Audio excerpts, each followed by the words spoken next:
Hello guys, আমি হচ্ছে সৌরদীপ্ত আর এটা হচ্ছে আমার চ্যানেলের ফার্স্ট ভিডিও। যেহেতু ফার্স্ট ভিডিও তোর যে আমি এটাই বলবো যে আমি আজকে কমেডি করার জন্য সকালবেলা এখানটায় এসেছি। তো সকালবেলা যেহেতু তোমরা আমাকে দেখতে পাচ্ছ, এই সকালবেলা উঠাটা হচ্ছে আমার জীবনের সবথেকে চ্যালেঞ্জিং বিষয়।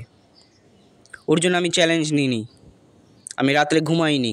আগে যখন ছোটো ছিলাম তখন সকালবেলা উঠে যেতাম, নিজে না, বাবা উঠিয়ে দিত।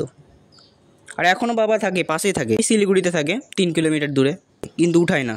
আজকে আমি সকালবেলা উঠে গেছি বলে আমার নিজেকে একটু বড় মনে হচ্ছে, কিন্তু আমার লাইফস্টাইল একদম ওরকম না। আর একটু আরও ভালো লাইফস্টাইল আমার। আমি রাত্রেবেলা ঘুমিয়ে যাই, খুব তাড়াতাড়ি ঘুমিয়ে যাই। রাত্রে বেশিক্ষণ জাগতে পারি না, 5টার সময় ঘুমিয়ে যাই।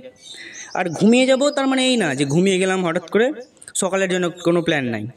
সকালবেলা যে পরের দিন আবার আমাকে উঠতে হবে, পরের দিনের জন্য আবার অ্যালার্ম দিয়ে ঘুমাই 4টার সময়, কারণ সন্ধ্যাবেলা পর্যন্ত ঘুমানো যায় না। তো আমি ইনস্টাগ্রামে ভিডিও বানাই। ওই ভিডিওতে সবথেকে বড় ব্যাপার কী জানো? ওই ভিডিওটা আমি অনেক কষ্ট করে বানিয়েছি। আর এই আর্টিস্ট যেহেতু একটা আর্টিস্ট, ওর ভিডিওর উপর ফোকাস করে। আমার যে ভিডিওটা আছে ওগুলোর উপর আমি ফোকাস করি, আমি ভিউজের উপর ফোকাস করি না। আমার এই একটা ভিডিওগুলো আমি যে এতটি বানিয়ে গেছি, কিসের জন্য বানিয়ে গেছি?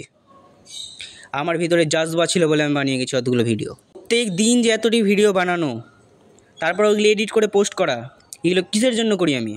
ভিউজের জন্য, ফলোয়ার্সের জন্য?